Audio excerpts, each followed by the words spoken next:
Buka Quran surah kedua Al-Baqarah ayat 180. Ya, kutiba alaikum idza hadara ahadakumul maut in taraka khairanil wasiyatu lil walidain. Oh, diwajibkan bagi kalian kalau nanti satu saat mungkin merasa akan dekat ajalnya wafat, tiba-tiba akan menuliskan wasiat untuk orang tua, untuk kerabat, maka diantara fungsi wasiatnya, wasiatkan harta Anda itu digunakan pada yang baik-baik. Khair. Nah, dengan harta itu cari akhirat. Diturunkanlah konsep di Quran surah ke-28 ayat 77. Paling tinggi sebelah bawah di mushaf. Wabtaghi fima atakallahu ad-daral akhirah wa la tansa nasibaka minad dunya. Dengan hartamu itu, kata Allah, kalau merasa lebih dari kebutuhanmu, karena kan cuma dua sifat harta itu. Kalau bukan cukup, kaya. Gak ada yang ketiga. Kalau bukan cukup, kaya. Itu di Quran surah ke-53 ayat ke-48. Wa annahu huwa aghna wa aqna. Dan dialah Allah yang menjadikan seseorang itu kalau bukan kaya, cukup. Di sebetulnya miskin gak masuk kategori. Ya, kalau nggak kaya, cukup. Miskin itu yang tidak pernah merasa cukup, Japi. Jadi kalau nggak pernah merasa cukup, sebetulnya dia miskin. Bahkan saking sayangnya Allah supaya keluar dari kemiskinan, dibantu dengan zakat. Quran surah ke-9 ayat 60. Keluarkan dari miskinnya. Innama shadaqatu lil fuqara wal masakin. Masih merasa miskin, dorong lagi dengan infak. Quran surah 2 tadi ayat 215. Infak untuk orang miskin supaya keluar dari kemiskinan. Makanya di Singapura dan beberapa tempat itu, zakat dan infak itu diberikan kail, tidak harus dalam bentuk ikan. Dilihat bakatnya kemana, ya passionnya apa, diberikan pendampingan, kasih modal selama setahun supaya hari ini dia menerima zakat, lusa atau besok depan dia berzakat. Itu konsep dasarnya. Jadi berhasil dia naik. Di sesungguhnya kalau ada kemudian Anda bisa dapatkan cukup, tinggal Anda bekerja mau apa, mau cukup atau mau kaya.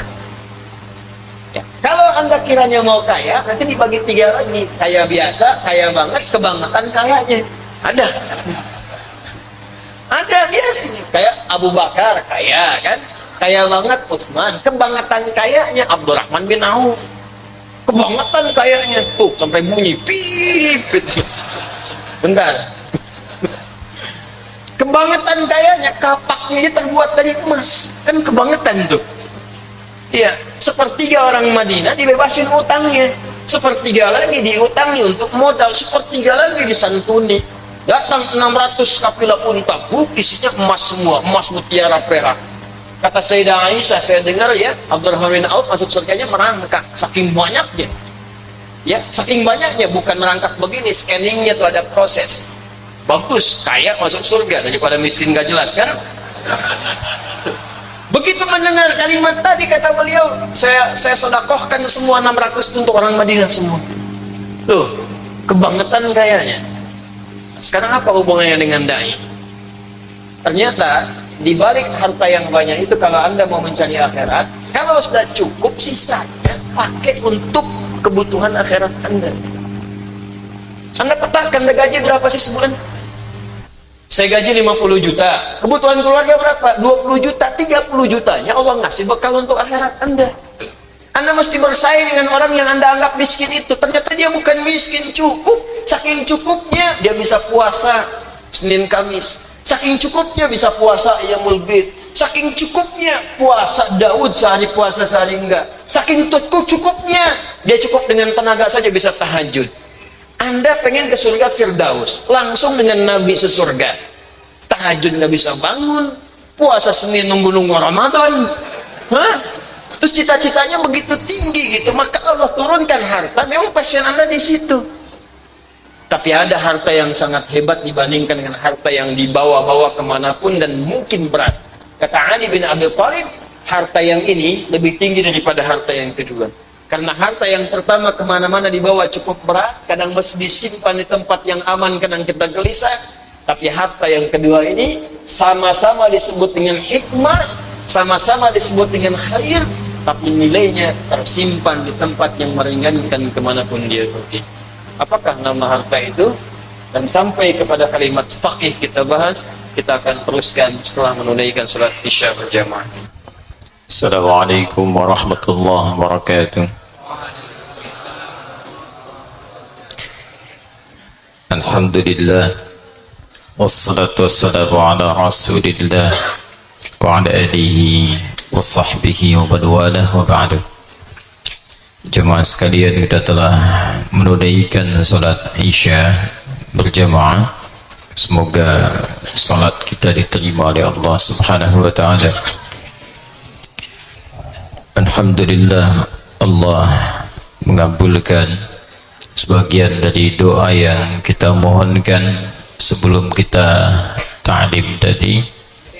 Di antaranya kita memohon kepada Allah semoga di antara saudara-saudari kita dekat ataupun jauh yang belum beriman, seyogianya kita bermohon semoga Allah kuatkan jiwanya untuk bersyahadat sebelum ia wafat. Saya masuk tadi menerima informasi bahwa ada di antara saudari kita yang ingin berucap syahadat di malam hari ini. Baru sampai kepada kami datanya. Boleh disambungkan langsung saja supaya kita bisa mempercepat. Nggak usah nengok ke sana, nggak ada hot di sana. Pokoknya kalau ikhwan pasti di meja di sini. Kalau Ahmad di tempat khusus yang antum hanya dengar suara, ya, supaya dia bisa kuat untuk bersyahadat dan tidak terganggu dengan wajah-wajah antum itu. Ya. Bismillah. Bisa tersambung dengan Ibu Tasmina. Assalamualaikum Ustaz. Masya-Allah. Waalaikumsalam warahmatullahi wabarakatuh. Baik, alhamdulillah. Ibu, saya mohon izin bacakan dulu Ibu ya sebagian dari data yang saya terima. Ibu betul bernama Tasmina? Betul Ustaz. Baik, alhamdulillah. Sebentar saya ingin tegaskan dulu ya. Ini ibunya ada di satu ruangan khusus di sini. Ya, jadi ini bukan kayak acara TV orang di mana kita. Memang sudah ada di sini ya. Alhamdulillah. Nanti kalau sudah selesai semoga beliau diberikan sifat istiqamah. Ibu perempuan, agama asal dari Katolik Ibu ya? Betul Ustaz. Baik, Ibu dari lahir di Lubuk Linggau 1 Juni 1979. Alamat sekarang dari Depok Ibu betul? Iya betul Ustaz. Baik, Ibu sudah yakin untuk bersyahadat? Insya Allah yakin Ustaz. Baik, saya tidak akan tanya kembali. Saya punya keyakinan kuat Ibu insya Allah sudah mantap, sudah belajar juga. Hanya saya ingatkan saja dengan cepat bahwa kalau sudah bersyahadat, Ibu komitmen untuk menunaikan semua ketentuan dalam Islam ya? Insya Allah. Baik, ibadahnya, akhlaknya, perilaku yang baik, juga yang paling penting membangun hubungan baik dengan orang-orang di sekitaran kita, khususnya keluarga. Ibu siap saya pandu pelan-pelan? Iya Ustaz. Baik, Ibu pelan-pelan saja apa yang saya ucapkan Ibu ikuti dan mohon diucapkan dengan hati sehingga muncul keikhlasan dan ridha Allah yang diberikan kepada Ibu khususnya dan kita semua umumnya insyaallah. Ibu ikuti saya. Bismillahirrahmanirrahim. Bismillahirrahmanirrahim. Ashhadu alla ilaha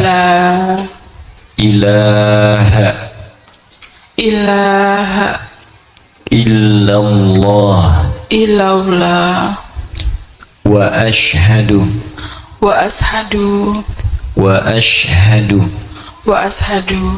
anna anna Muhammadan Muhammadan Rasulullah. Rasulullah.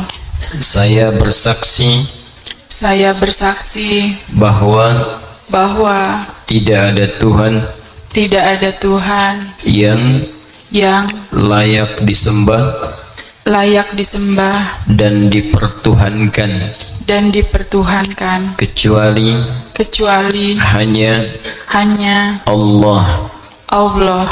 Dan Dan saya bersaksi saya bersaksi dengan sesungguhnya bahwa bahwa Nabi Muhammad Nabi Muhammad adalah utusan Allah utusan Allah yang terakhir.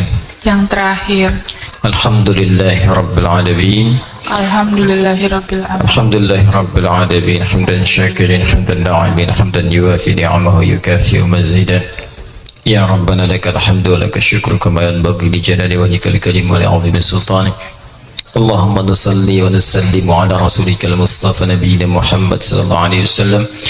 اللهم ربنا تقبل من أختنا تسمينا شهادتها يا رب العالمين وفق لها في حياتها يسر لها أمور حياتها اللهم ألحقها بالصالحين مع الذين أنعمت عليهم من النبيين والصديقين والشهداء والصالحين وحسن أولئك رفيقا اللهم اهدي يا الله إخواننا الذين لم يهتدوا الإسلام حتى هذه الليلة ليهتدوا إلى الإسلام قبل وفاتهم اللهم توفنا مسلمين بقولك يا الله يا أيتها النفس المطمئنة ارجعي إلى ربك راضية مرضية فادخلي في عبادي وادخلي جنتي صلى الله على رسولك المصطفى نبينا محمد صلى الله عليه وسلم وآخر دعوانا الحمد لله رب العالمين.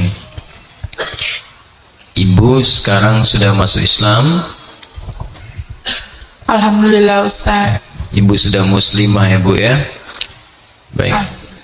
Selamat Ibu, insyaallah di sini ada saudari-saudari Ibu banyak yang baru.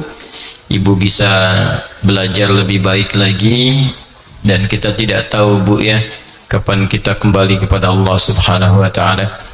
Jadi Ibu istiqamah, pertahankan keislamannya. Amin. Dan mudah-mudahan Ibu bisa turunkan juga kepada anak-anak dan diberikan hidayah untuk bisa memeluk Islam insyaallah. Baik, terima kasih Ibu. Saya mohon izin melanjutkan dulu ta'lim. Baik, dan Ibu bisa insyaallah menghubungi akhwat di panitia, para Ibu DKM yang bisa mendampingi Ibu selama ta'lim ini. Ya, terima kasih Ustaz. Baik Ibu, terima kasih. Baik, kita lanjutkan teman-teman sekalian. Bismillahirrahmanirrahim. Kita telah sampai pada klasifikasi dan kualifikasi beberapa penamaan dalam Islam terkait dengan tugas-tugas pokok dalam penyampaian misi syariat. Pertama, kita telah bahas tentang mubaligh yang punya tugas untuk menyampaikan pesan-pesan dalam syariat dalam bentuk ceramah itu dengan karakteristik yang telah kita bahas bersama, punya kemampuan retorika yang bagus. Retorika itu sekarang mesti standar, sebab orang-orang yang tidak mengerti agama kecenderungannya sekarang punya retorika yang bagus. Jadi jangan sampai orang yang paham agama kalah dalam memberikan pandangan karena nggak punya retorika. Itu sudah disebutkan isyaratnya di Quran surah kedua Al-Baqarah ayat 204 bahwa nanti akan muncul di masa datang, ayat ini turun di masa Nabi, orang-orang yang punya kemampuan retorika tingkat tinggi tapi dia menyesatkan dalam agama. Itu musuh kata Allah yang paling bahaya. Wa minan nasi may yu'jibuka qawluhu fil hayatid dunya wa yashhadullaha 'ala ma fi qalbihi wa huwa aladdul khisam. Hati-hati, di antara manusia itu ada yang kalau bicara kata-katanya begitu menarik, retorikanya cantik, kalimat-kalimatnya seakan logis. Kadang-kadang dia motong-motong ayat, dikutip sebagian-sebagian. Ya, padahal sesungguhnya dia yang paling berbahaya kata Allah. Wa idza tawalla sa'a fil ardi liyufsida fiha wa yuhlikal harfa. Hati-hati. Ya, Kalau dia berjalan kemanapun, kecenderungannya merusak. Pemikirannya merusak, tingkahnya merusak. Bahkan kalau diingatkan, wa idza qila lahu taqillaha akhadhathu al-'izzah. Ya, kalau diingatkan, bertakwa itu enggak tepat. Itu langsung naik kesombongannya. Ya, ini menunjukkan orang-orang ini izzah itu biasanya dalam konteks memiliki sesuatu yang dibanggakan. Jadi kalau dunia mungkin gelar lah. Ya, S1, S2, S3, S4, kerupuk 3, kan? Doktor, profesor, macam-macam lah. Ya, ingat, sekarang ini penting saya sampaikan karena ayat ini hadir di lingkungan kita. Dan celakanya sekarang begini, teman-teman sekalian. Kalau Anda tanya masalah ekonomi, Anda tanya ke ekonom. Tanya masalah hukum, tanya ahli hukum. Tanya masalah bangunan, tanya ke insinyur, tanya ke arsitek. Semua punya pakar di bidangnya. Bahkan beli tempe ke tukang tempe, ya, rusak handphone ke counter handphone, semua punya pakar di bidangnya. Tapi sekarang terjadi sesuatu yang agak aneh. Kalau tentang agama, semua jadi pakar sekarang. Nah, inilah penting kita mengetahui klasifikasi ini. Jadi pertama mubaligh, saya sudah terangkan tuntas. Kedua da'i. Da'i itu tadi telah saya sampaikan punya kualifikasi 3 hal. Satu, hikmah. Yang kedua, punya kemampuan pemberian nasihat yang menenangkan. Yang ketiga, punya kemampuan untuk diskusi dengan elegan. Terkait hikmah, tadi saya berikan batas dalam pengertian Al-Quran. Hikmah itu punya 2 arti. Kadang ada yang terkait dengan kemampuan harta benda, ya, bijak dalam menggunakan harta, dapatkan dengan cara yang halal, dibelanjakan, diberikan, disalurkan dengan cara yang benar.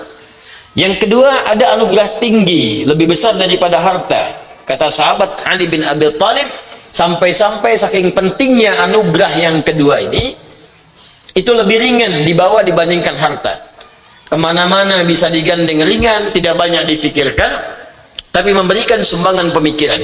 Sehingga Ali bin Abi Thalib meninggalkan peluang yang pertama, harta materi, mencari harta yang kedua ini. Dan berkah kemudian. Tapi dua-duanya juga berkah. Ya, yang sahabat lain kan mencari di harta. Ya, yang kedua ini hikmah disebut dengan ilmu. Jadi kalau sudah mendapatkan pengetahuan, itu bagian dari hikmah. Ya, makanya kalau ada orang mendapatkan ilmu, itu pemberian yang sangat tinggi. Wa may yu'tal hikmata faqad utiya khairan katsira. Siapa yang diberikan pengetahuan, ilmu, ya. Quran surah kedua ayat 269, sesungguhnya dia pemberian yang sangat bernilai, disebut khair. Dan khairnya pun pakai kata katsir, khairan katsira. Di ayat lain tadi saya terangkan, khair kadang dipahami dengan harta materi. Sekarang khair disebutkan pada ilmu. Begitu menyebutkan ilmu, khairnya ditambahkan dengan kalimat katsira, khairan katsira. Jadi orang yang punya harta pengetahuan, hakikatnya lebih tinggi dibandingkan dengan harta benda. Jelas ya? Walaupun harta pun punya keistimewaan di sisi Allah jika digunakan dengan sebenar-benarnya. Paham sampai sini? Nah, kalau dibawa ke konteks da'i, artinya apa? Paling dasar yang membedakan mubaligh dengan da'i, da'i itu punya dasar ilmu. Karena ngajak. Kalau ngajak itu potensinya kan mesti punya alasan, punya dalil, punya argumentasi. Makanya nanti da'i ini turunannya bisa 3 ke bawah ini. Ya, standar da'i itu punya pengetahuan. Pengetahuan yang bijak.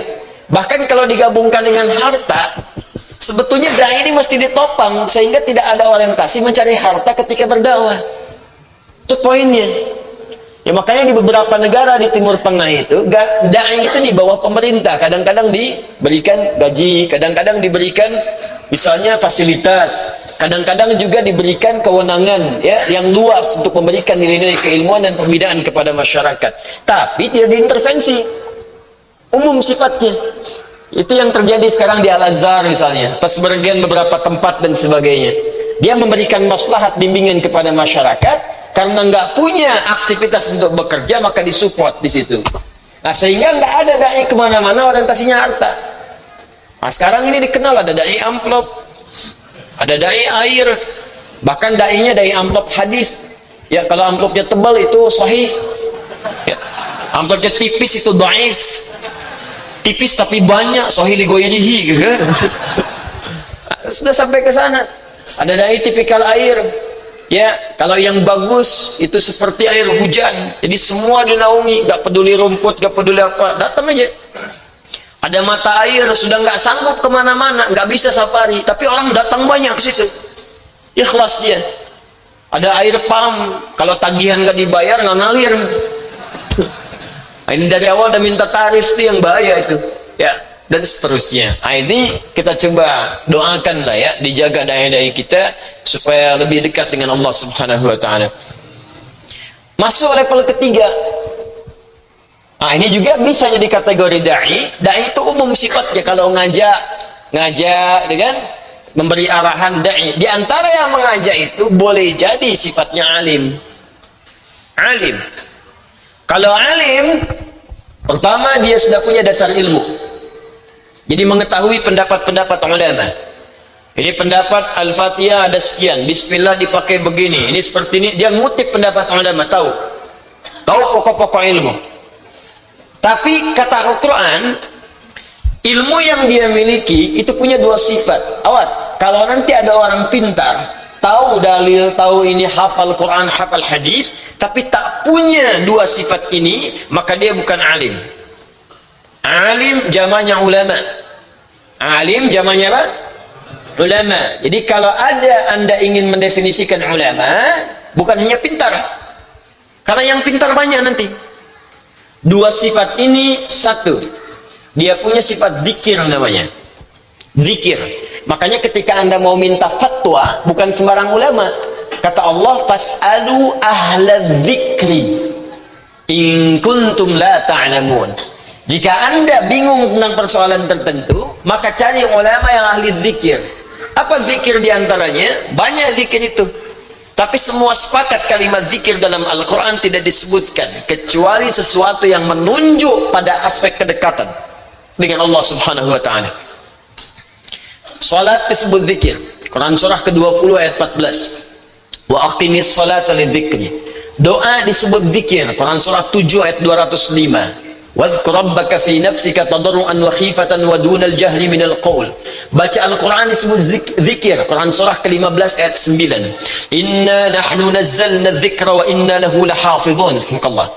Menghafal Quran disebut zikir. Quran surah 54 ayat 17, 22, 32, 40. Menyebut nama Allah disebut zikir. Quran surah kedua ayat 152. Ya, dan berilmu pun, belajar ilmu yang mendekatkan diri Anda kepada Allah disebut zikir namanya. Alladzina yadhkuruna Allah qiyaman wa qu'udan wa 'ala junubihim. Quran surah ketiga ayat 190 sampai 191. Jadi kalau Anda ingin cari ulama, bukan sekedar pintar, tapi kepintarannya mampu mendekatkan Anda dengan Allah. Itu poinnya. Makanya ketika Anda datang ke tempatnya disebut majlis. Jamaknya majalis. Kenapa disebut majlis? Dari kata jalasa. Jalasa itu bukan sekedar duduk. Awas, hati-hati. Bukan sekedar duduk. Saya sering terangkan. Ada jalasa, ada qa'ada. Itu beda. Kalau qa'ada dari tinggi ke rendah. Saya berdiri, ana qa'im al-an. Wa ana urid an aq'ud. Saya berdiri, pindah ke posisi rendah. Duduk qa'ada yaqudu qu'udan. Tapi kalau Anda pindah dari posisi rendah ke tinggi, intiqal minal adna ilal a'la, maka disebut dengan jalasa. Jalasa yadlisu julusan, wa jilsatan, wa jalsatan. Ya, pindah tempat. Jadi disebut majlis, pindah dari rendah ke tinggi. Anda di karpet, saya minta pindah ke kursi. Akhil karim faddal, intaqid, idlis lal kursi. Pindah ke tempat tinggi. Kenapa orang belajar ilmu tempatnya disebut majlis? Karena mesti mengangkat dia, memindahkan dari yang tadinya rendah ke tinggi. Apa yang rendah ke tinggi itu? Itulah iman dan ilmu. Itu yang dimaksud Quran surah 58 ayat ke-11. Ya ayyuhalladzina amanu idza qila lakum tafassahu fil majalis. Hai orang-orang beriman, jika di-share kepadamu, ayo luaskan majlis. Luaskan itu punya dua arti di sini. Anda datang, tempat masih cukup, luaskan buat orang supaya bisa tercover. Datang, duduk. Yang kedua bisa berarti share. Kalau ada ulama yang baik, tokoh-tokoh yang baik bisa mengajar dan bisa mendekatkan Anda dengan Allah. Ilmu kuat, maaf, iman pun terangkat. Dua. Karena itu ketika Anda hadir ke majlis ini, kata Allah, yarfa'illahu alladhina amanu minkum iman walladhina utul ilma darajat ilmu. Ini bukan sekedar mengangkat ilmu Anda. Anda ilmu pintar, tapi kepintaran Anda menjauhkan Anda dari Allah. Itu bukan ilmu yang sesungguhnya. Anda belajar apa sampai tinggi-tinggi sampai mengatakan semua agama sama? Semuanya sama, menuju pada Tuhan yang sama, walaupun caranya beda-beda. Anda belajar sampai di mana? Ngapain Anda belajar tinggi-tinggi sampai dapat gelar yang tinggi? Kalau kesimpulannya sampai error begitu. Ada orang berzikir, orang sholat, kesimpulannya karena sudah dekat dengan Allah sampai nggak sholat lagi. Sholat apa yang Anda kerjakan? Jadi kalau ada yang seperti itu, pasti ada yang keliru. Jadi kalau Anda ingin meminta fatwa pada ulama, datang ke majlisnya, maka sifat yang pertama punya sifat zikir. Dia memberikan pandangan ilmu yang luas sehingga Anda beribadah dengan wawasan dan argumentasi. Saya sholat, ini dasarnya, begini caranya, sampai saya paham apa yang saya kerjakan. Makanya ketika Anda sholatnya mengerti, kehusyuan itu akan muncul dan terbantu Anda. Nikmat. Yang kedua dari wawasan yang luas itu, Anda bisa menilai ketika orang lain melaksanakan sesuatu, Anda mengerti, oh kalau dia beda, dia menggunakan dalil yang ini. Kalau dia sama, berarti dalilnya sama dengan saya. Kalau dia mengerjakan tak ada dalil, Anda bisa ingatkan, maka sikap Anda pun akan tenang di situ. Dan akan jauh dari pertentangan dan perselisihan. Jadi yang pertama punya sifat zikir. Yang kedua, dia punya sifat khasyah. Itu yang disebutkan di Quran surah ke-35 Fatir di akhir ayat 28. Paling kanan sebelah bawah. Ya, innama yakhsyallaha min ibadihi ulama.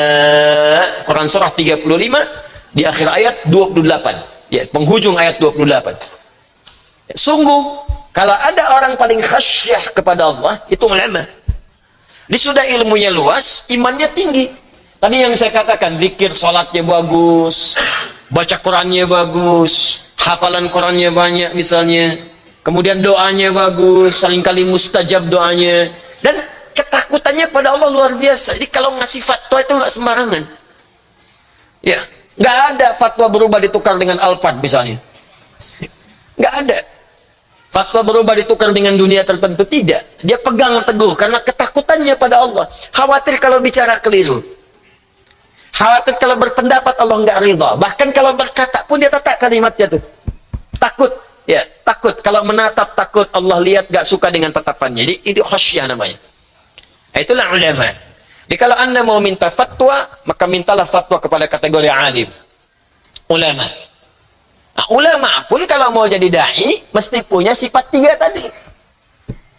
Nah, kadang ulama pintar betul, zikirnya bagus, tapi nggak punya kemampuan retorika, nggak punya kemampuan mengajak, kurang ilmu juga. Misalnya dalam konteks retorikanya kalah juga nanti sama orang lain yang nggak punya ilmu tapi retorikanya bagus.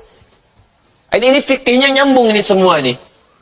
Nah, sekarang ulama sudah punya dasar pengetahuan, punya kemampuan memberikan fatwa, maka tanyakan persoalan hukum pada ulama. Di atas ulama, di atas alim, ada kategori spesifik lebih khusus lagi. Namanya faqih. Faqih, dari kata fiqh, yang benar-benar khatam, mengerti. Jadi kalau yang tadi, ini pendapat ulama gini, ini mazhab ini. Kalau yang ini memang mengerti rumusannya sampai menjadi pendapat itu. Dasarnya. Dia bukan cuman obatnya paham, ini obat untuk mah, ini obat untuk sakit kepala. Kalau yang ini memang tahu bahannya dari apa sehingga bisa meraciknya. Sehingga bisa dibedakan. Ya, kalau yang alim tadi, contohnya misalnya dia bisa ngutip, ini maksudnya halal, ini perintah, ini larangan. Tapi kalau yang ini tahu, tidak semua kalimat perintah bisa berupa wajib. Ya, asal perintah itu wajib. Tapi ketika Anda lihat ternyata ada ayat-ayat lain, ada keterangan lain yang menunjukkan ini bukan perintah bermakna wajib, tapi anjuran yang sangat ditekankan. Awas hati-hati. Ketika Anda menemukan kalimat perintah, kelihatan seperti wajib, tapi belum tentu. Kalau ada keterangan lain, bisa menjadi standar mubah misalnya. Makan. Ya ayuhan nasu kulu fil amr. Hai semua manusia, makan. Apakah makan jadi wajib? Kalau nggak makan, dosa di situ. Mubah di sini, tapi diikat caranya. Kalau Anda nggak makan bisa sakit, maka makanlah ini. Caranya begini, begini, begini. Nanti ada kalimat yang menunjukkan wajib, ada kalimat menunjukkan sunnah, ada kalimat menunjukkan sunnah diikat dengan kondisi tertentu. Ya, bisa nikah sunnah menggunakan fi'il amr. Baik, sunnah diikat dengan kondisi tertentu, poligami. Ya.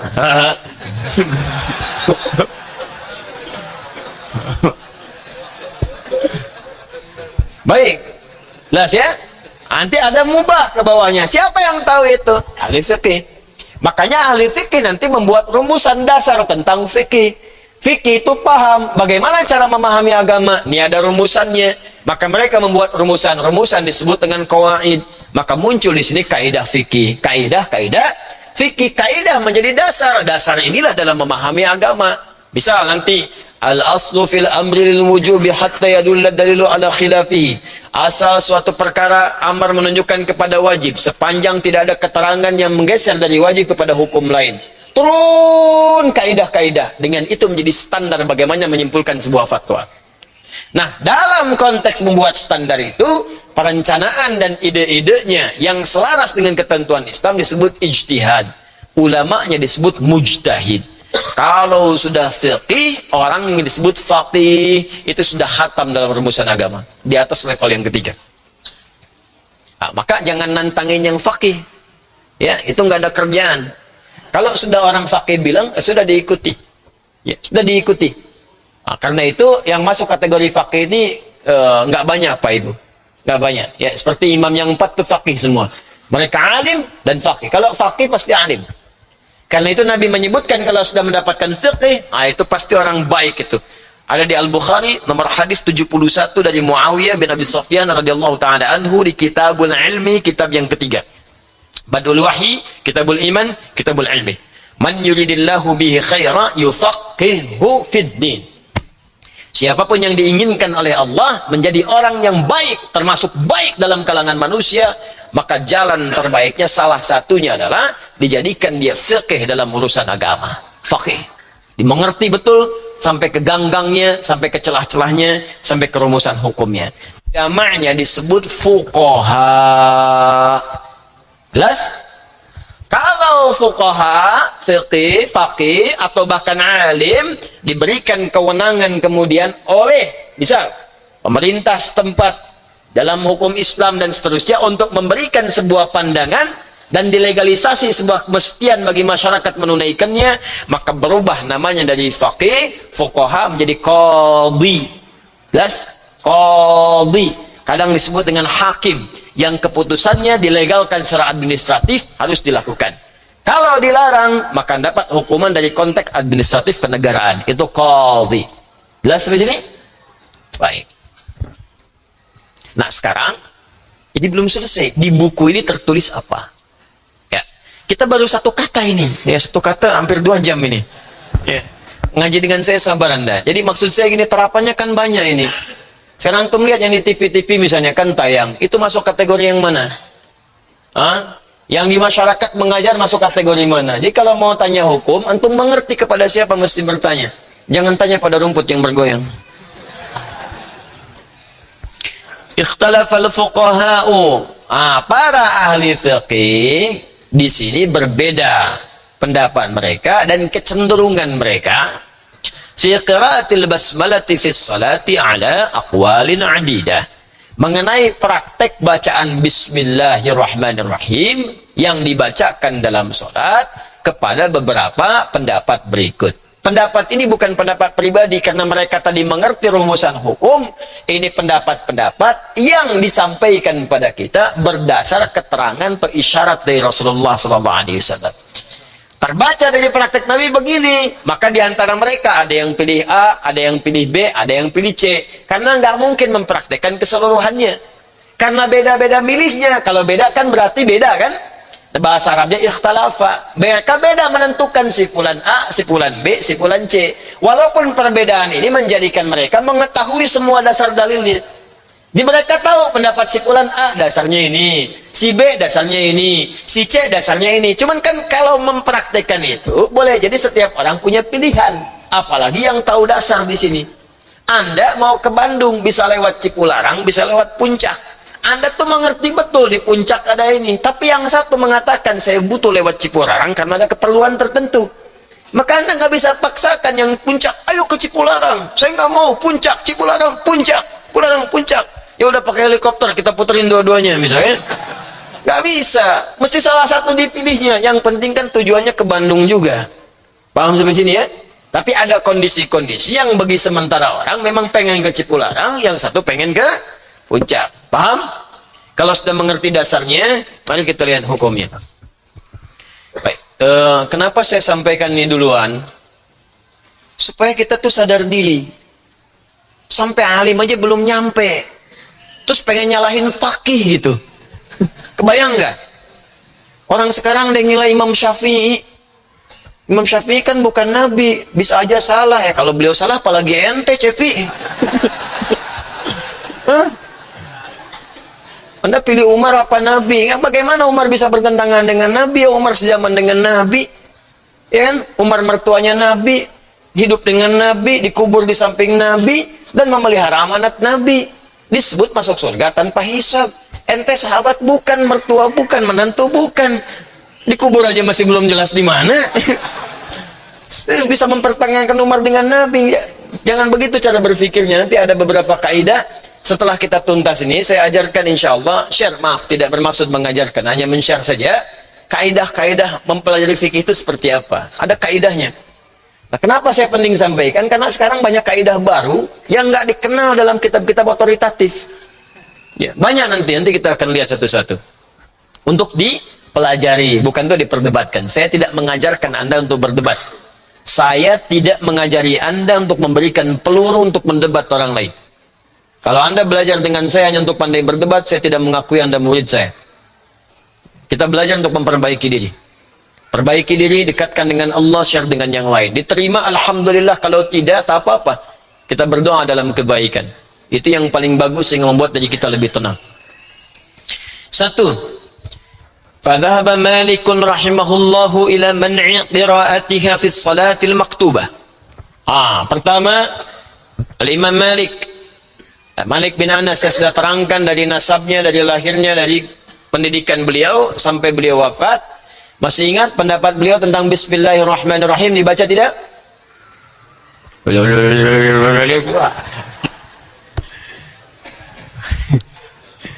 Dibaca tidak?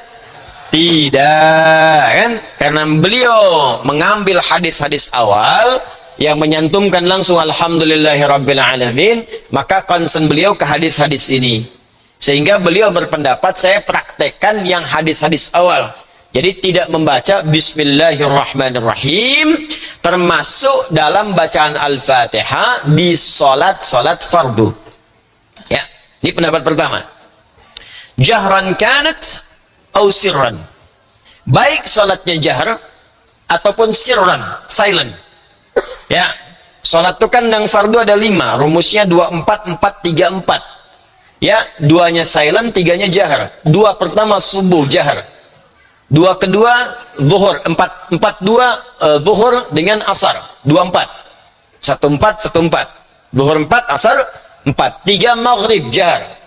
Asar isya 4, ya, jahar juga. Baik jahar ataupun tidak, silent, itu kelima-limanya tidak dibacakan Bismillahirrahmanirrahim dalam mazhab Malik. Tapi ini bukan pendapat pribadi Imam Malik. Maksudnya Imam Malik ingin mempraktekkan hadis-hadis Nabi yang di awal-awal masa itu yang Nabi saat sholat tidak membaca Bismillahirrahmanirrahim dan sholatnya sah. Jelas sampai sini? Jadi kalau Anda menemukan misalnya, teman-teman sekalian, satu masa Anda pergi ke satu negara misalnya. Begitu takbir, langsung hamdalah. Allahu Akbar. Jedanya pendek. Alhamdulillahi Rabbil Alamin. Itu berarti yang diambil hadis-hadis yang diriwayatkan dari mazhab Maliki. Jelas? Imam Malik. Imam Malik kategorinya siapa? Ayo, mubaligh, da'i, alim atau faqih? Bahkan qadhi nggak pakai qadhi, bahkan seorang qadhi karena diangkat oleh penguasa di masanya termasuk Harun ar-Rasyid meminta bahwa mazhabnya Malik dipraktekkan di seluruh dunia. Hanya dengan tawadhunya Imam Malik mengatakan jangan, karena boleh jadi di beberapa tempat ada kecenderungan berbeda dengan apa yang aku sampaikan. Seorang qadhi tingkat tinggi faqih luar biasa masih mengatakan jangan paksakan pendapatku untuk dipraktekkan oleh orang lain. Lantas siapa Anda yang belum sampai pada derajat alim dan mengatakan punyaku saja yang lain bid'ah semua? Maka mesti hati-hati, ya, mesti hati-hati. Baik. La fi istiftahi ummil Qur'ani wa la fi ghairiha min as-suwari. Wa ajaza qira'ataha fi nafilati. Ini menarik ini. Beliau mengatakan tidak dibacakan baik dalam Al-Fatihah juga dalam bacaan-bacaan surah yang lain. Jadi kalau Anda masuk, biasanya di mazhab Maliki ini juga nggak baca istiftah. Langsung cepat. Atau dia ngambil istiftah yang paling pendek. Ya. Allahu Akbar, Allahu Akbar kabir, alhamdulillah katsira, subhanallah bukratan wa asila. Ya kan?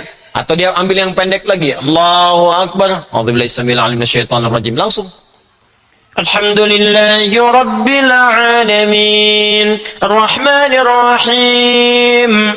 Langsung ke hamdalah. Sudah waladdallin. Amin. Dia enggak basmalah lagi. Langsung ke surah. Wadduha. Ya. Itu Maliki. Ya. Imam Malik dulu mufti di Madinah. Disebut Imam Darul Hijrah. Dulu Imam Darul Hijrah di Madinah, Imam Malik.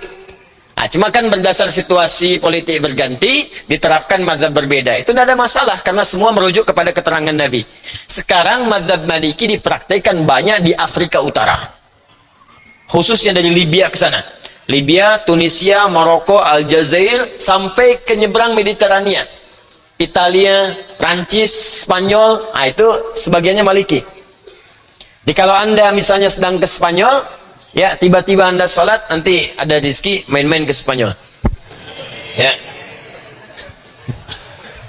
Insya Allah.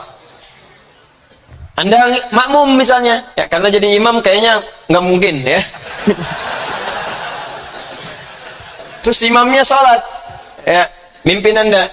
Allahu Akbar. Fikih Maliki tangannya nggak di sini, umumnya di bawah sini, mursal. Ya. Jadi nggak semua yang di sini itu Syiah. Tidak semua yang di sini Syiah. Hati-hati, Syiah nanti kelihatan saat sujud atau duduk di antara dua sujud. Ya, tepok. Ya. Atau ada apa di bawahnya misalnya batu atau apa. Itu Syiah. Tapi kalau masih berdiri begini belum tentu. Ya. Allahu Akbar, sedang sholat. Dan gak usah diwawancara, Syiah ya. Syiah katanya. Sedang sholat. Tangan begini. Jelas? Ini yang pertama. Itu tanda awal tuh pasti Maliki. Terus udah begini. Yang kedua tandanya, baru dia takbir, Allahu Akbar, sholat jahar. Langsung tiba-tiba dengan jeda yang tak lampau lama, hamdalah. Alhamdulillahi Rabbil Alamin.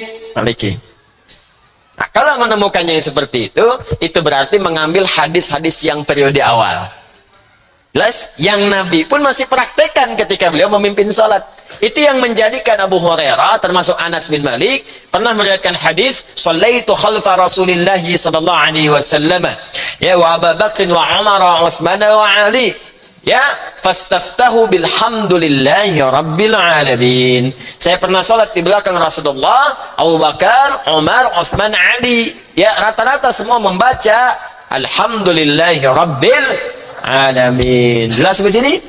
Baik. Dalam kondisi itu yang dipraktikkan Imam Malik. Jadi kalau dalam salat fardu nggak dibaca bismillahirrahmanirrahim. Kecuali beliau toleran dalam nafilah. Nafilah. Apa itu salat nafilah? Selain salat fardu, namanya nafilah. Hukumnya sunnah. Ya, jadi nama salatnya bukan sunnah, nama salatnya. Sunnah itu hukumnya. Nama salatnya nafilah. Jamaknya nawafil. Contoh, kalau malam itu ada salat selain salat fardu, salat apa? Tahajud. Tahajud disebut nafilah. Buka Quran surah ke-17 ayat 79. Quran surah 17 Al-Isra ayat 79. Paling kiri agak sedikit ke tengah. Sudah? Wa minal laili fatahajjad bihi nafilatan lak. Wa minal laili, dan dari sebagian malam, minnya litab'id, ingat bukan istighraq, minnya min litab'id. At-tab'id menunjuk pada sebagian, bukan semua malam. Jadi kata Al-Quran, kalau pengen tahajud jangan begadang. Awas, jangan begadang. Awas ya, kalau pengen tahajud jangan begadang. Jangan begadang kecuali ada perlunya. Ya. Betul.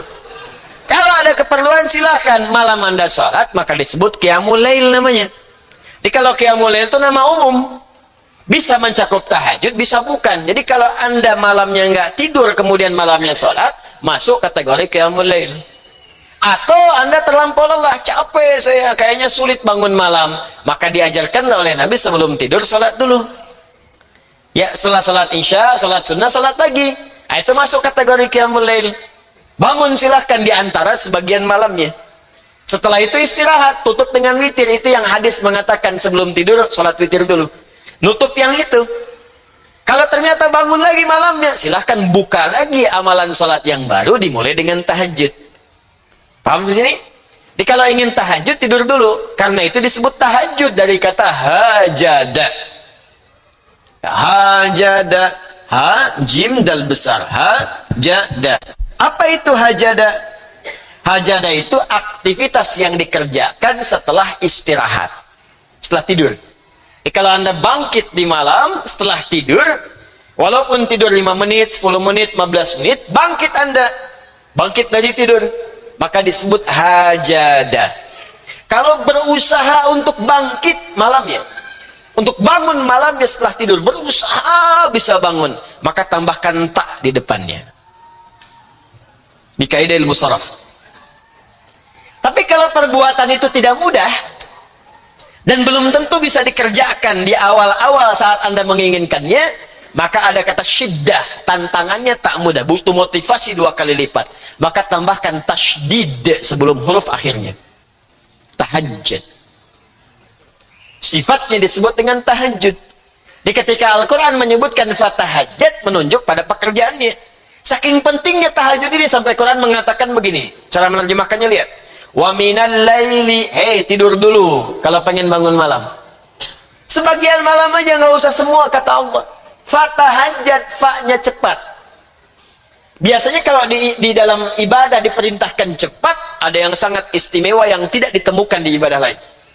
Makanya saya sering katakan hadfu atfin rabitin baina syai'aini bila hudud. Huruf ataf, konjungsi di antara 2 peristiwa yang menyebutkan sesuatu kalau diminta dengan cepat, ada sesuatu yang penting, beda dengan yang lain.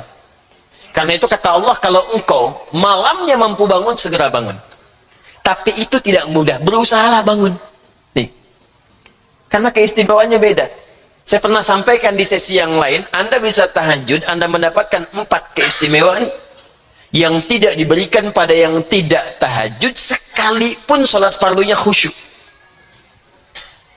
Anda sampai khusyuk salat isya, sampai menangis, terseduh-seduh, karpet basah sana, sebagainya. Pokoknya Anda nangis ya. Bagus saat itu, mungkin terkabul doa, tapi nggak tahajud, nggak akan dapat yang 4 itu. Nggak dapat. Makanya berusaha. Karena itu kalau pengen bangun malamnya, usahakan maksimal ikhtiar kita. Dari ikhtiar itulah Allah nanti yang memberikan kepada hati kita kekuatan untuk bangkit di malam hari. Bisa lewat apa saja. Bisa mungkin jalannya mimpi pada yang tidak menyenangkan. Ya, tiba-tiba kaget terhadap sesuatu. Tiba-tiba mimpi terjun payung, ternyata turun dari kasur, rembuk. Tapi ini nggak mudah nih, butuh perjuangan. Karena itu saya sering katakan kan, setting alarm 3 kali kan. Mesti ingat, pengen bangun jam 3, alarm jam 3, 2:04, 2:30, 2:45 itu kan. Alarm pertama matikan alarm kedua matikan alarm ketiga, alarm ketiga siap-siap, gitu kan. Baik. Kalau bisa sih alarmnya jangan pakai bunyi-bunyian gak jelas, suara kita aja. Bangun, kan? 2/4. Ya. Kita matikan yang kedua, hudang siap. Yang ketiga lebih dahsyat lagi. Kalau kamu nggak bangun, bagaimana kalau wafat malam ini? Sampaikan, wafat kamu, wafat kamu. belum. Sini, itulah tahajud. Nah, tahajud itu disebut nafilah. Nafilah itu bukan fardu. Nafilah itu asalnya begini, tambahan sesuatu. Bukan bagian dari yang pokok. Cuman kalau nggak ada itu, rasanya nggak enak gitu. Itu nafilah. Makanya ekor hewan disebut nafilah. Ekor hewan. Bukan bagian inti. Sapi tanpa ekor, memang masih kelihatan utuh. Jalan aja, cuman kalau nggak ada ekornya nggak enak ngelihatnya. Coba lihat. Sapi kurban pak, harganya murah, cuma 3 juta gitu. Kenapa nggak ada ekornya? Ya, silakan cek. Jadi ekornya kan nggak menentukan kehidupan dia. Cuman kalau nggak ada ekor, rasanya nggak enak. Ada bagian yang menyempurnakan bagian kehidupan. Itu disebut nafilah namanya. Nah, tahajud begitu. Salat-salat yang lain begitu. Kenapa disebut nafilah? Karena hasil yang didapatkan dari nafilah itu akan menyempurnakan yang fardu. Apa diantaranya? Pahala. Bagaimana menutup kekurangan di yang fardu? Antum memang subuh 2 rakaat, tapi dari 2 itu yang khusyuk berapa persen? Kadang-kadang subuhnya 2 bisa 3 dikerjakan. Hah? Ayat sajdah langsung ruku kadang-kadang. Imam sujud anda ruku, imam ruku anda sujud gitu kan. Sering kejadian tiap subuh Jumat. Baik, coba lihat berapa yang khusyuk. Nah, untuk menutup itu, nafilah lah itu. Makanya ditambahkan dengan motivasinya. Ya, motivasi itu biasanya berupa hukum. Sunnah. Kenapa disebut sunnah? Karena sunnah itu menawarkan motivasi pahala. Sunnah itu kan kalau dikerjakan dapat pahala, ditinggalkan tidak apa-apa, tidak berdosa. Nah, dikenalkan dengan sunnah oleh para ulama supaya yang dikejar pahalanya. Sebab kalau dikenalkan nafilahnya, terasa sebagian orang jadi beban. Nafilah nih, tambahan kan? Ya, nafilah nih, tambahan kan bukan pokok. Tapi kalau dikenalkan sunnah nih, ada pahala. Sebagian orang yang orientasinya mengumpulkan pahala lebih cepat termotivasi di situ. Maka dinamakan dengan nama hukumnya untuk memberikan motivasi kalau dikerjakan pahala banyak kita kumpulkan. Lawan pahala itu kan dosa. Jadi kalau anda sedang motivasinya lemah menunaikan sholat-sholat nafilah, tanyakan, emang ente sudah punya koleksi pahala banyak? Emang dosanya sudah berkurang sampai nggak butuh sholat sunnah? Memang tantangannya nggak ada yang bisa membuat kita dosa. Kalau anda tinggal di padang pasir, wajar nggak sholat sunnah? Sebab yang dilihat unta, padang pasir, kadal gurun. Makanya di hadis Muslim ada seorang Arab Badui datang ke Nabi. Ya Rasulullah, wahai Rasulullah, dullani ala amalin basitin yudkhilunil jannah. Ajarkan padaku amalan yang ringan-ringan, jangan berat-berat, yang penting ke surga ya Rasulullah. Pinter, modal dikit keuntungan banyak. Yang penting ke surga. Kata Nabi, kalau engkau mau begitu, cukup yang fardu saja. Sholat yang fardu, nggak usah mikirin sunnah. Kalau pengen tatawu silahkan. Puasa yang fardu ila anta tawwa, kecuali kau pengen puasa sunnah. Apa dia bilang? Ya Rasulullah, saya kerjakan yang fardu saja. Enggak, saya kerjakan yang sunnah. Dan saya akan komitmen menjauhi maksiat. Fantalaku pergi dia. Kata Nabi, aflahain sadaqah, dakhala jannah. Kalau benar dia, masuk surga. Benar itu apa? Kerjakan yang fardunya, kedua tinggalkan maksiat.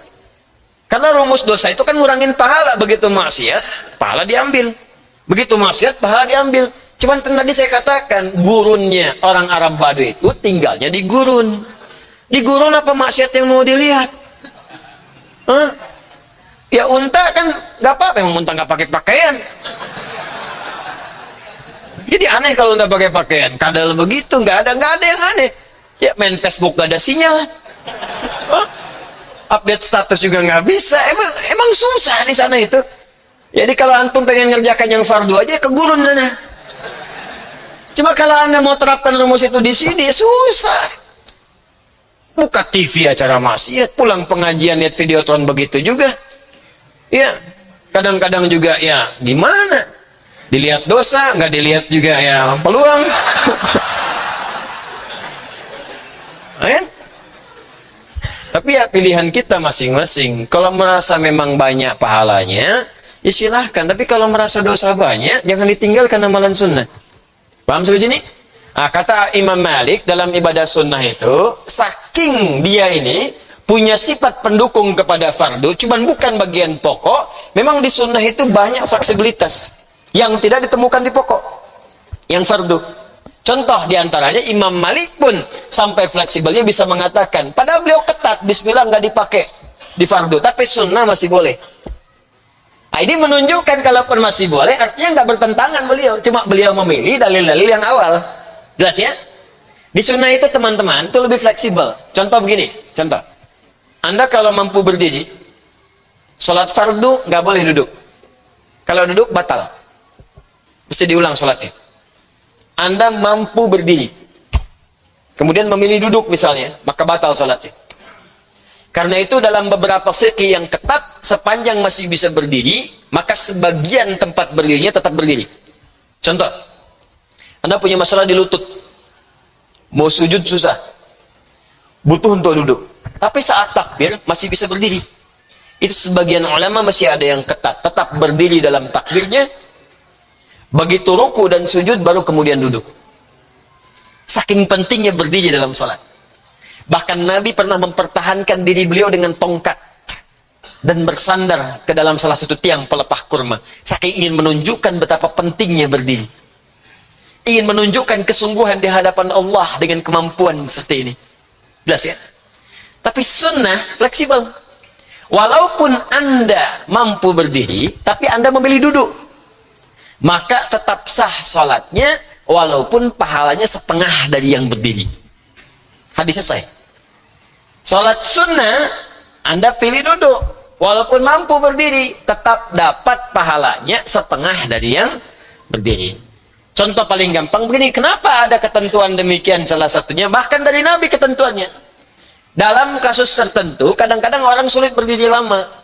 Tarawih, jangan ukur di alisan, ukurnya Masjidil Haram, Masjid Nabawi, yang kadang-kadang dalam satu sholat itu bisa 1 juz, paling sedikit, ya. Kadang kalau memang mau mengikuti Nabi, 1 rakaatnya bisa 100 ayat, ya. Mungkin nggak tahan, ya. Ada sebagian orang capek, nggak biasa. Kalau orang-orang sana mungkin biasa, atau orang yang biasa khataman biasa. Yang tak biasa sudah pegal duluan. Karena pegal dia, rakaat keduanya dia memilih untuk duduk. Boleh, cuman pahala setengah. Tapi kan kalau di Masjidil Haram ya lumayan lah. Sekali sholat kan 100.000. Kalau setengah berarti dapat 50.000. Tapi kalau dialih saja benar-benar setengah. Jelas ya? Jadi nafilah itu fleksibel. Jadi kalau dalam fikih Maliki, mau baca bismillah silahkan di nafilah. Jadi kalau sholat Idul Fitri, Idul Adha itu nafilah. Kalau ada yang baca bismillah pun itu artinya masih ditoleransi, kecuali di sholat fardu. Jelas? Baik. Saya baca agak cepat. 2. Ini sebentar kok, cuma 3. Ya. Terus bonus 1 jadi 4. Wa dhahaba Abu Hanifah rahimahullahu, dan juga Imam Abu Hanifah Nu'man, ya. Rahimahullah, semoga Allah muliakan beliau. Beliau berpendapat berdasar dalil-dalil yang bersumber dari Nabi sallallahu alaihi wasallam, illa annal musalliya yaqra'uha sirran ma'al Fatihati fi kulli rak'atin min raka'atis shalah wa in qara'aha ma'a kulli suratin fahasuna. Madzhab Hanafi sekarang tersebar umumnya di Asia Selatan. Ya, India, Pakistan, itu Hanafi umumnya. Ya, sebagian yang pecahan Soviet. Ya, Albania, itu Albania tuh Hanafi. Makanya Syekh Al-Albani itu bapaknya itu Hanafi mazhabnya. Ya, Syekh Al-Albani awalnya Hanafi. Dan beliau memilih untuk lepas mazhab. Jadi berusaha untuk mendapatkan yang rajih demikian. Ya, kalau kita tidak bisa karena kita nggak punya dasar. Jelas ya? Baik, kemudian Hanafi menyebar di wilayah Asia Selatan. Pecahan Soviet sebagian ke Cina. Asia Timur sana. Baik, berpendapat bahwa dalam Al-Fatihah masih bisa dibaca, termasuk setiap surah, Bismillahirrahmanirrahim. Cuma bacaannya sir. Jelas ya? Sir. Sir itu silent, jadi nggak dikeraskan. Jadi kalau mazhab Hanafi, walaupun jadi imam atau jadi makmum, khususnya jadi imam, itu dibaca sir. Mirip-mirip nanti dengan Ahmad bin Hanbal. Ya, Hanbali. Bismillahirrahmanirrahim. Alhamdulillahi Rabbil Alamin Ar-Rahmanir Rahim. Jadi sir. Jelas ya? Itu fi kulli rak'atin min raka'atis shalah. Jadi setiap rakaat sir. Sir. Termasuk kalau baca surat. Di sini bedanya dengan Hambali. Nanti kita lihat yang Hambali. Kalau Hanafi, kalau Maliki tidak dibaca, Fatihah tidak, surah tidak, tapi di nafilah baca. Kalau mazhabnya Hanafi, Al-Fatihah dan surah dibaca, cuma sir bacanya. Jadi kencangkan. Nah, sir itu, saya ingatkan sebentar ya, mohon izin sekali.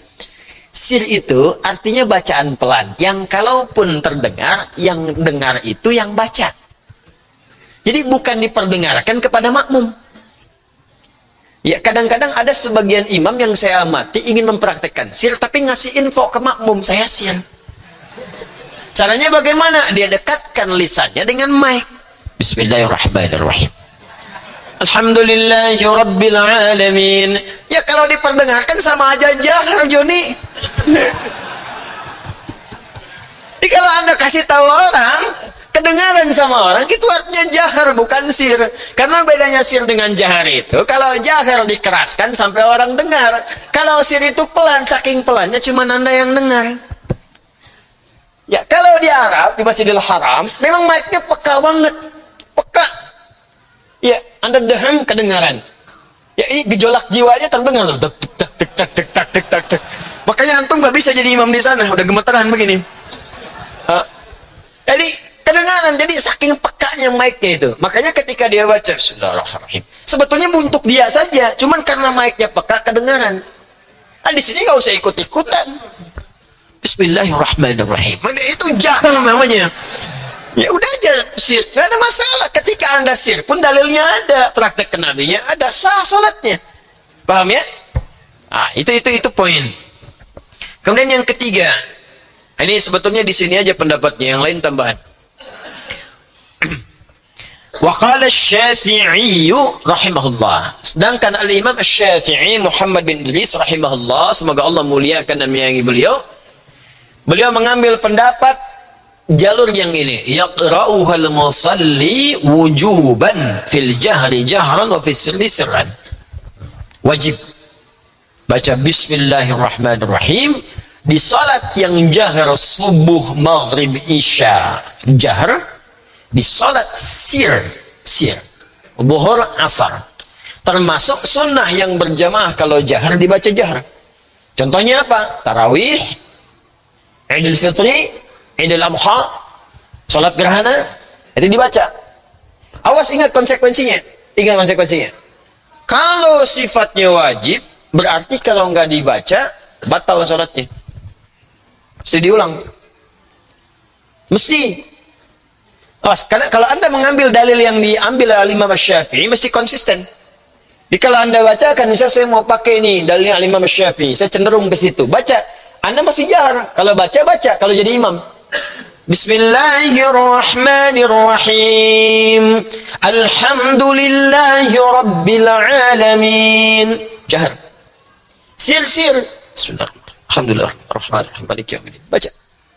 Itu wajib hukumnya. Jadi kalau Anda mazhabnya mengambil Syafi'i, tidak membaca dengan sengaja itu, bukan karena lupa atau yang lain, maka salatnya diulang. Jelas? Termasuk kalau bermakmum di belakang imam, yang imamnya misalnya Maliki, nggak baca dia, makmum tetap ketika membaca Al-Fatihah dimulai dengan Bismillah. Ya, dari fikih Syafi'i yang paling ketat. Di begitu imamnya selesai, ghairil maghdubi alaihim waladdallin. Selesai. Amin. Kan suka ada jeda. Maka memberi kesempatan pada makmum baca Al-Fatihah minimal 3 ayat. 3 ayat itu sudah bisa mewakili satu surah. Karena surah terpendek dalam Al-Quran cuma 3 ayat. Inna a'tainakal fasalli lirabbika inna syani'aka huwal abtar. Karena itu kata para fuqaha, kalau ada makmum cukup baca sampai ayat ketiga, Ar-Rahmanir-Rahim, atau kalau dari Hamdalah Maliki Yaumiddin, maka dicukupkan baginya bacaan Fatihah itu. Cukup. Paham? Nah, itu mazhab Asy-Syafi'i. Terakhir tambahan waqala Ahmad bin Hanbal radhiyallahu anhu. Sedangkan Imam Ahmad bin Hanbal, semoga Allah muliakan beliau, beliau mengambil jalur yaqra'uha sirran wa la yusannul jahru biha. Dibaca. Coba bacanya sir. Mirip-mirip dengan Al-Imam Abu Hanifah. Jelas ya? Dan tidak dijaharkan dalam setiap situasi. Jadi sir. Nah, ini di mana setiap tempat dia mempraktekkan itu, atau negara ingin memudahkan masyarakatnya sehingga mengambil salah satu madhab. Misal di Saudi pakai Hambali, ya kan? Di India misalnya menggunakan Hanafi, ya, di Mesir, Syria pakai Syafi'i misalnya, ya, Libya pakai Maliki untuk memudahkan. Karena ingin mengambil bagian memudahkan itu, silahkan dipraktekkan, nggak ada masalah. Maka jangan kaget kalau Anda ke Saudi, sir, ya. Kalau Anda ke Libya, nggak ada sama sekali. Kalau Anda ke Mesir, digunakan jahar. Termasuk di Malaysia pakai Syafi'i. Kalau ke Malaysia Syafi'i. Nah, cuma saran saya begini, ini untuk bisa menerapkan toleransi dalam ibadah. Kalau datang ke tempat tertentu yang dia mayoritasnya menerapkan mazhab di situ, maka hormati mazhabnya. Saya pun begitu. Saya kalau ke Malaysia diminta jadi imam. Karena Malaysia Syafi'i, subuh saya kunut. Saya pimpin kunut. Ya. Kalau saya berada di lingkungan misalnya Hambali yang kunutnya nazilah, maka saya tidak kunut subuh. Nazilah saya kunut. Karena memang fikihnya mesti begitu. Kalau datang ke satu tempat, mayoritas di situ menganut misalnya mazhabnya A, maka Anda belajar mazhab itu, bukan membawa mazhab yang baru kemudian merubah yang di situ. Ya, cara berfikirnya mesti beda, karena semua jalur mazhab itu bukan pendapat pribadi, semua dari Nabi. Cuma untuk memudahkan menggunakan jalur yang demikian. Paham ya? Kalau paham semua ini, insya Allah memudahkan kita dalam ibadah. Karena kita mengerti, itu yang disebut dengan fikih. Jelas ya? Kalau sudah masuk ke masalah fuqaha berbeda pendapat, ingat, Anda bukan ahli fikih. Jangan ikut-ikutan berbeda pendapat. Paham ya? Nah, dan di situ pun kalau ahli fikih toleran, kita mesti lebih toleran. Karena mereka yang tahu ilmu, mengerti. Kita yang belum paham, tinggal mengikuti. Jelas sampai sini? Baik. Penutupnya, bonus. Supaya nanti pekan depan kita masuk kemudian langsung ke surah Al-Baqarah. Al-Baqarah. Hal yaqra'ul ma'mumu khalfal imam. Apakah makmum baca Al-Fatihah di belakang imam? Ini bagian terakhir yang kadang sering ditanyakan. Saya baca cepat saja ya. InsyaAllah. InsyaAllah saya tidak akan kemana-mana, fokus ke sini. Jadi bersabar sedikit, kita selesaikan. Jadi pekan depan kita masuk kepada Al-Baqarah. Siap ya? Ya, nggak lama kok, paling 1 jam. Alhamdulillah. Ya, silahkan Bu. Hal yaqra'ul ma'mumu khalfal imami. Apakah makmum membaca di belakang imam Al-Fatihah? Ya. Ittafaqal ulama'u ala anna al-ma'muma idza adraka al-imam raki'an fa innahu yahmilu anhu al-qira'ah. Semua ulama sepakat. Ingat, ulama sepakat. Maka yang bukan ulama nggak mungkin beda. Dan jangan bilang terjadi perbedaan pendapat. Itu tandanya Anda belum tahu. Ya. Semua ulama sepakat bahwa jika seorang makmum mendapatkan imamnya rukuk, takbir, imam rukuk, maka langsung saja makmumnya ikut rukuk. Dan bacaan imam sudah mengcover bacaannya makmum. Jadi nggak usah baca Al-Fatihah di sini. Ya langsung. Begitu imam Anda dapatkan misalnya imam rukuk, Allahu Akbar, rukuk. Subuh nih. Anda pas datang di situ langsung takbir, Allahu Akbar, rukuk. Jadi nggak baca Al-Fatihah lagi. Langsung ikut ruku. Dan di situ Anda sudah mendapatkan 1 rakaat. Karena ruku disebut ruku seakar dengan kata rakaat. Rakaatun. Raka'ah. Dari sini muncul kata ruku. Jadi kalau sudah mendapati imamnya ruku, dapat 1 rakaat. Awas. Ini sering dapat di masyarakat praktek yang agak beda. Bedanya apa? Ulama sepakat. Dia beda sendiri. Kata ulama berdasar hadis Nabi SAW sahih. innama ju'ilal imamu liyutamma bihi fa qiraatul imamu qiraatul ma'mum. Adapun imam dijadikan untuk diikuti. Ingat, ikut. Imam ruku, Anda ruku. Imam sujud, Anda sujud. Jangan imam sujud, Anda masih i'tidal. Imam ruku, Anda sujud. Awas. Jadi begitu imamnya ruku, Anda ikut ruku. Fakiratul imam, kiraatul makmum. Dalam kondisi itu, maka bacaan imam sudah mengcover bacaan makmum. Jadi kalau tak baca Al-Fatihah pun gak ada masalah. Karena tak terkejar itu. Maka bacaan imam mengcover Anda. Cuma Anda ikut ruku. Langsung dapat 1 rakaat. Jadi kalau subuh besok misalnya, qadarullah Anda datang karena kondisi tertentu, langsung imam pas ruku, ikut ruku. Rakaat pertama. Dan kalau imam salam, ikut salam karena sudah dapat 2 rakaat. Jadi jangan nambah rakaat lagi. Kecuali kalau nggak dapat ruku. Setelah fase ruku, bukan sebelum. Misal imam sudah i'tidal, maka langsung i'tidal, cuma tambah 1 rakaat. Jelas? Jadi batasannya apa? Ruku. Tapi jangan coba-coba nunggu imam ruku.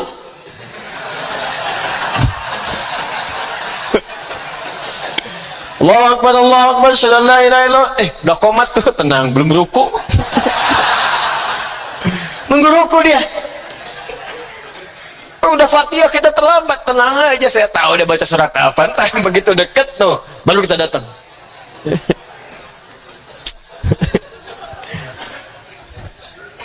Fansurna 'alal qaumil kafirin. Ini waktunya. Oh, astagfirullah, astagfirullah, sudah ruku, Allahu Akbar, ruku. Itu dosa. Paham ya? Ini ittafaqal ulama. Liijma'ihim 'ala suqutil qira'atu anhu bi ruku'il imam, karena mereka ijma'. Jadi ulama sudah ijma' semua. Ijma' itu sepakat semua ulama. Enggak ada beda. Ini tinggal pengetahuan saja. Jadi jangan pakai perasaan, pakai dalil kalau ibadah. Jadi kalau imamnya ruku, rakaat pertama subuh, dapat 1 rakaat tidak? Dapat, langsung diikuti. Jadi takbir, langsung ruku. Ya, jadi tidak baca iftitah lagi, tidak baca Al-Fatihah lagi. Jadi takbir, Allahu Akbar, langsung ruku. Dapat 1 rakaat. Ya, ini semua ulama sepakat. Tapi kalau Anda dapatnya i'tidal, dapatnya ruku, berarti tambah 1 rakaat. Baik. Itu ijma'. Wa amma idza adrakahu qa'iman fa hal yaqra'u khalfahu am takfihi qira'atul imam.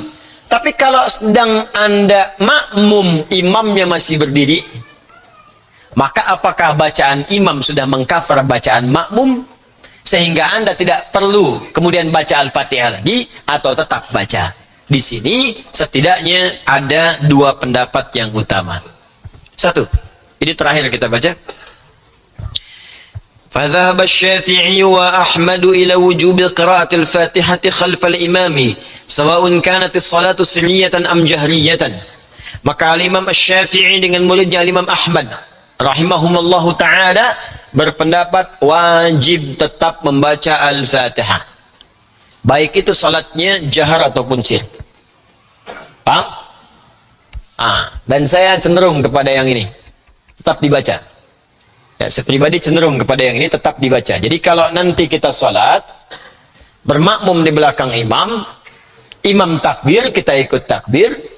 Ya, kemudian dalam salat sir ataupun jahar tetap dibaca. Kalau sir nggak ada masalah karena kita tinggal baca. Jahar yang bermasalah biasanya. Ya, bermasalahnya apa? Kapan bacanya? Apakah ikut imam setiap kalimat ayatnya? Bismillahirrahmanirrahim. Alhamdulillahi rabbil alamin. Alhamdulillah. Jedanya atau selawatdallin. Waladdallin. Selesai. Amin kita baca. Nah, itu bergantung kepada fikih imamnya. Makanya nanti imam itu perlu belajar fikih imam. Imam tidak cukup hafal Quran saja. Kalau tidak tahu fikih salat bahaya. Nanti satu saat belajarlah kita ya. Kami ajarkan bagi beberapa yang ikut karantina untuk jadi imam. Nanti kita buka insya Allah kelas untuk imam, untuk khatib, supaya belajar. Karena yang laki-laki itu pasti jadi imam. Pasti jadi imam itu. Minimal imam untuk diri sendiri. Diri sendiri di rumah tangga, untuk anak, ya, untuk ibu antum. Antum belum nikah tapi kan punya ibu. Ya, apa enggak bangga orang tua anaknya jadi imam untuknya? Imam, bismillah. Ya. Jangan pikirkan lu, saya kan mau rumah tangga Ustaz. Ya, insya Allah sebelum kiamat kurang 2 hari mungkin nanti bisa terjadi. Ya, tapi kan ibu ada, kan? Ya, anak adik-adik ada, kakak ada. Jadi imam belajar fikihnya. Jadi dari mulai berbalik itu kan bukan hanya sekedar mengatakan istau, istaqimu, istau, sudah tahu. Rapatkan saf, luruskan, tidak lihat siapa yang sholat, anak kecil, orang dewasa, orang tua yang nggak bisa berdiri lama, orang transit. Kan suka ada orang transit kan? Masjid-masjid pinggir jalan itu orang transit, apalagi lagi nunggu perjalanan mau naik pesawat, bacain Al-Baqarah. Terlambat gitu. Terus dilihat kekuatannya apa dan sebagainya. Termasuk ini, bagi imam itu ada 2 kemungkinan. Bisa Anda dalam salat-salat fardu akan lebih baik berikan jeda setiap kalimatnya. Ya. Bismillahirrahmanirrahim. Alhamdulillahi Rabbil Alamin. Ar-Rahmanir-Rahim. Setiap selesai, makmum ikuti. Selesai, makmum ikuti. Atau berikan jeda setelah waladhdallin dengan ukuran jeda membaca sampai Ar-Rahmanir-Rahim. Biasanya jeda ini diberikan dalam salat-salat sunnah yang sifatnya bacaan cepat dan jahar. Seperti tarawih. Tarawih itu boleh pakai hadar. Dia ada hadar, ada mutawasid, ada tiwal. Kalau hadar itu bacaan cepat jadi 2 harakat, 1 detik. 1 detik. Kecuali mad wajib, muttasil. Ya, mad arid disukun 2. Kadang diwasalkan. Bismillahirrahmanirrahim. Alhamdulillahi Rabbil Alamin. Ar-Rahmanir-Rahim. Maliki yaumiddin. Cepat. Bismillahirrahmanirrahim. Alhamdulillahi Rabbil Alamin. Ar-Rahmanir-Rahim. Maliki yaumiddin. Iyyaka na'budu wa iyyaka nasta'in. Ihdinas siratal mustaqim. Dia baca cepat, cuman tetap sesuai tajwid. Jadi 2. Biasanya bacaan ini untuk mengejar banyak ayat. Ya, dia jangan sampai bacaan cepat yang dibaca cuman 1 ayat. Karena untuk kejar banyak ayat. Ya, jadi alif bacaan Al-Fatihah itu bisa setengah menit. Karena dicepatkan, ya dijadikan hadar, itu sah. 2 harakat, 1 detik. Ya, ghairil maghdubi alaihim waladdallin. Amin. Hampir misalnya nggak nyampe 1 menit, masuklah ayat-ayatnya diperbanyak, bukan cuma 1. Yasin, Allahu Akbar. Nah, itu salah. Sah memang, cuma keliru. Ya, bisa gini, kalau Anda mengambil yang seperti itu, setelah waladhdallin berikan jeda pada makmum, saya membaca sampai dengan 3 ayat. Ar-Rahmanir-Rahim. Paham? Kalau salatnya fardu yang seperti maghrib, isya, subuh, berikan jeda setiap bacaannya supaya makmum bisa mengikuti sempurna sampai waladhdallin. Jelas ya? Sebab kalau diikutkan setelah waladhdallin, jedanya lebih pendek nantinya. Baik. Kemudian yang terakhir, wa dhahaba Abu Hanifah ila annahu la yaqra'u khalfal imami la fi sirriyati wa la fil jahriyah. Enggak dibaca di belakang imam itu. Enggak dibaca di belakang imam, cukup mengikuti imamnya saja. Disimak maksudnya. Baik bacaan sir ataupun jahar. Jadi kalau Anda misalnya dalam bacaan jahar khususnya, kalau sir itu nggak enak kalau nggak baca. Ya, kalau jahar itu imam baca bismillah sampai akhir ayat, simak aja. Simak. Deh. Apa dalilnya? Di antara dalilnya di sini diambil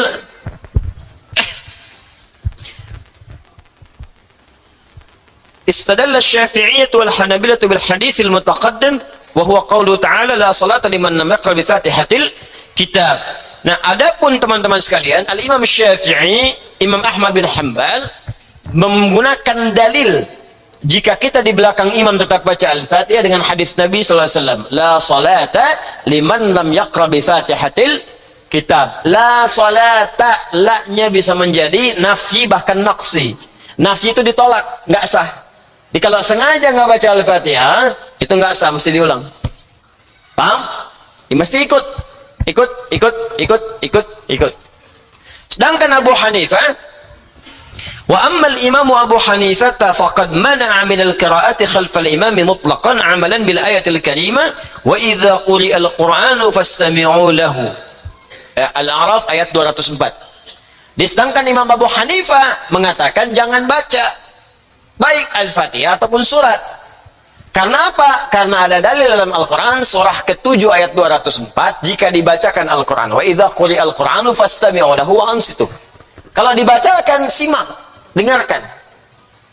Ya simak aja, simak, ikuti kemana ayatnya, pahami dengan baik, ikut. Itu sudah masuk dalam kategori mengikuti imam. Serta hadis Nabi, innama ju'ilal imamu liyutamma bihi, faqiraatul imam, qiraatul ma'mum. Imam dijadikan untuk diikuti, maka bacaan imam sudah mengcover bacaan makmum. Maka jangan kaget kalau misalnya Anda sholat di mazhab Hanafi di India, di Pakistan, sebagian di Cina, atau pecahan Soviet, itu makmumnya diam aja, diam gitu. Ya, nggak kelihatan komat kamit, misalnya kan nggak kelihatan bergerak. Ya salah Anda juga, ngapain ngeliatin orang kan? Baik. Terus dia diam, terus ruku, sujud, terus salam. Itu cuma bacaan surat, sedangkan bacaan-bacaan doa tetap baca. Jadi bukan diam semua. Allahu Akbar. Ya? Ya? Tidak. Salat bukan pantomin. Ya. Jadi kalau doa tetap baca. Doa baca, takbir baca. Cuma saat Fatihah dengan surah, dia menyimak karena ada ayat khusus tentang itu. Dua-duanya itu tersambung dengan dalil-dalil yang kuat, yang dipahami setiap yang condong kepadanya. Cuma kalau Anda tanya saya, Ustadz ngamalkan yang mana? Saya ngamalkan pendapat yang pertama, yaitu tetap membaca surah Al-Fatihah di belakang imam. Paham? Nah, cukup dulu sampai di sini. Dan selesai memang bacaan kita sampai di sini. Jadi kita selesai tentang Al-Fatihah. Ya, sebetulnya ada satu tambahan bab bonus Al-Fatihah itu tentang bagaimana Al-Fatihah bisa digunakan sebagai ruqyah. Ya, cuma nantilah kalau kita waktunya ada cukup, misalnya kita tambahkan sedikit baru masuk Al-Baqarah. Ya, Al-Baqarah nanti kita bahas di pertemuan berikutnya. Nanti saya share kembali di Adidiyat Official, baik di Instagram ataupun di YouTube, karena saya mendapat undangan dari Majelis Ulama Indonesia untuk menghadiri konferensi umat Islam Indonesia. Ya, KUII di Pangkal Pinang di Bangka Belitung. Waktunya pekan depan. Ini kan urusan umat Islam. Dari mulai Rabu sampai Sabtu, 26 sampai 29 Februari. Nah, ini nanti saya akan melihat. Kalau memang saya mengikuti sampai akhir misalnya, maka nanti tayangan AKS-nya akan berlangsung dari sana ke tempat lain. Jadi tetap bisa diakses. Ya, mungkin saya akan mengajak ulama-ulama yang lain, jadi barang-barang kan kumpul tuh dari majelis ulama juga. Tapi kalau misalnya ada kondisi tertentu, maka tetap di sini. Ya, nanti Anda lihat saja dulu di Instagramnya atau di pengumuman di official, nanti akan hadir di situ. Yang kedua, ini sangat penting, sangat penting. Anda yang telah terdaftar di sekolah UAH, usahakan Al-Quran hafal, maka nanti akan dimulai kuliah pertama tanggal 29 ini. Maka saya sarankan, formulir yang sudah didapatkan, tolong segera dikonfirmasi ke panitia. Karena sekarang sedang diverifikasi. Nanti akan dihubungi panitia, tempatnya nanti akan dihubungi, karena ini terbatas. Kalau Anda belum masuk di situ, saya sudah siapkan, bahkan saya sudah menulis buku, bukunya sudah dicetak, sudah siap semua. InsyaAllah, cara tanggalnya, tanggal 22 Maret. Berapa? 22 Maret. Tempatnya belum ditentukan, nanti dikabari. Ya, tanggalnya 22 Maret, tapi sekitaran Jakarta, dekat sini. Akan diajarkan proses taklim terbuka untuk menghafal Quran khusus di bulan Ramadan. Ya, jadi di Ramadan. Asumsinya ada yang sering datang ke sini, ada yang sudah bawa koper kadang dari luar, pengen itikaf di sini. Jadi daripada di sini nggak ketampung, saya sarankan Anda nanti datang di waktu itu. Kami ajarkan nanti, ya, bagaimana menghafal Quran khusus bulan Ramadan. Jadi Anda bisa terapkan di tempat masing-masing. Ya, buku siap ada, bahkan saya nulis agenda khusus. Nanti ada wahas note, jadi ada agenda. Ini bisa konfirmasi di situ, ada tentang taklim, tentang Quran, ada semua di situ. Dia ada yang sering pengen ketemu, pengen nanya, pengen apa, itu ada kontaknya di situ semua. Semua ada di situ, agenda juga ada di situ, kegiatan ada di situ, Anda bisa akses di situ. Insya Allah kalau agenda ini mungkin baru akhir bulan sebagian selesai. Tapi kalau buku yang tadi sudah selesai semua, dibagikan nanti pada saat tanggal 22. Yang ketiga, teman-teman, saya ingin mengajak, saya akan menyiapkan Ramadan sebelum Ramadan. Di saat Ramadan bisa fokus ibadah. Ya, nanti saya siapkan beberapa buku, mudah-mudahan ketika Ramadan saya bagikan tuh. Ya, bagikan, Anda bisa akses. Jadi kalau Anda ingin ikutan nanti untuk wakaf di buku, masuk ke bagian buku nanti. Silakan, nanti kita perbanyak, kita tinggal bagikan. Ta'lim di Ramadan kemungkinan saya tidak akan mengisi. Kecuali i'tikaf saja mungkin. Ya, karena nanti saya awalkan ta'limnya sebelum ke Ramadan. Karena Ramadan tuh ulama semua dari dulu tuh ibadah. Ya, jadi saya pengen tahun ini saya pengen fokus ibadah. Ya, pengen ibadah, pengen maksimalkan diri, pengen koreksi. Nanti beberapa pekan sebelum Ramadan saya pun sebarkan kepada catatan. Kalau Anda merasakan saya pernah punya salah, punya dosa, punya utang yang Anda rasakan, sampaikan pada saya supaya saya bisa koreksi, khususnya saya tangisi di bulan Ramadan, atau sekarang pun Anda sampaikan saya bisa koreksi kembali. Sehingga mudah-mudahan kita pun koreksi, saya mengoreksi diri, jadi lebih baik lagi. Kalau Allah alam, minimal kalau pulang kepada Allah nggak malu lah. Itu poinnya gitu. Jadi ada persiapan-persiapan yang kita siapkan. Terakhir, saya mau pesan kepada semuanya, jaga diri baik-baik dengan beramal soleh. Karena tantangan sekarang itu lebih berat dibandingkan tantangan-tantangan di masa lalu. Demi Allah saya katakan jaga diri, karena kita nggak tahu kapan kita pulang. Ya, yang baik, jaga diri, jaga keluarga. Saya dapat informasi, saya senang ada dari Pagar Alam, ya, satu rombongan ibu ya, 41 orang.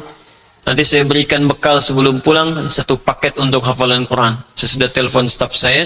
Nanti yang dari Pagar Alam 41 orang, ada ibu-ibu katanya pakai bis sini. Nanti pulang bisa hubungi staf saya, nanti akan dicari oleh staf saya. Ya, untuk bisa nyampaikan satu buku. Kemudian sebelum saya tutup, saya undang dari Ketua DKM. Mana Ketua DKM? Ini ada Ketua DKM. Alhamdulillah, Al-Ihsan sudah. Assalamualaikum warahmatullahi Jamil. Mana Pak Saiful? Satu lagi. Baik, Al-Ihsan, alhamdulillah dua malam kemarin ya sudah membuat struktur untuk bisa memaksimalkan potensi di masjid ini. Ya, jadi kita ingin mengucapkan terima kasih pertama ini ada ke Pak Saiful Anwar, ini Pak Haji Saiful sebelah kanan kita yang sebelah pojok, ini yang selama ini berkhidmat untuk masjid kurang lebih sudah 8 tahun Pak ya, lebih ya kan, kurang lebih ya, jadi kalau kurang dimaafkan, kalau lebih dipahami gitu ya. Baik, saya kesini alhamdulillah sebelum masjid jadi begini. Ini dari musola jadi masjid, jadi renovasi begini, dan dapat penambahan juga renovasi yang ketiga. Jadi musola masjid ini jadi masjid yang besar di sana. Almarhum Pak Aqil, kita doakan bersama, dari beliau DKM pertama, ketuanya, dan sudah wafat mendahului kita. Itu sahabat saya juga, saya mendapati beliau dan orangnya sangat perhatian, sayang pada saya. Ya, bahkan ketika saya disakiti itu dengan kata-kata dengan apa, sayanya tenang aja, beliau yang datang. Mana orangnya Ustaz? Kita datangi saja.